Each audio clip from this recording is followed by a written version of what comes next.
Today I'm going to teach you how to log into Expedia. Whether you're booking a flight, checking your hotel reservations, or managing your travel itinerary, knowing how to access your account is essential for a smooth travel planning experience. Let's walk through this simple process together. First, open your web browser and navigate to expedia.com. Once the homepage loads, take a moment to locate the upper right corner of the screen. This is where you'll find the account access options. Look for the sign in button and click on it. This action will open a drop-down menu with various account-related options.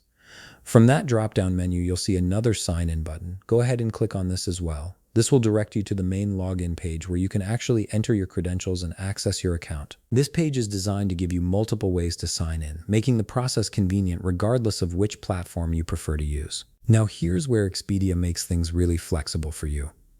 You'll notice several login options displayed on the screen. If you prefer using your Google account, you can click on Sign In with Google. This allows you to use your existing Google credentials without having to remember a separate password for Expedia. Similarly, if you're an Apple user, you'll see the option to continue with Apple, which utilizes your Apple ID for a seamless login experience.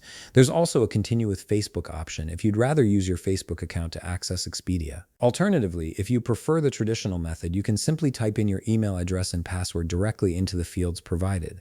This is useful if you initially created your Expedia account using just your email rather than linking it to another service. Choose whichever method works best for you from the list of options presented. Select your preferred login method and proceed with entering the necessary information. If you're using one of the social media or tech platform options, you may be redirected briefly to authorize the connection between that account and Expedia. This is a standard security measure to ensure your account remains protected. And that's it. You're now successfully logged into your Expedia account. You can now access your bookings, search for new trips, or manage your travel preferences with ease. If you found this video helpful, please leave a like, subscribe, and see you in the next video.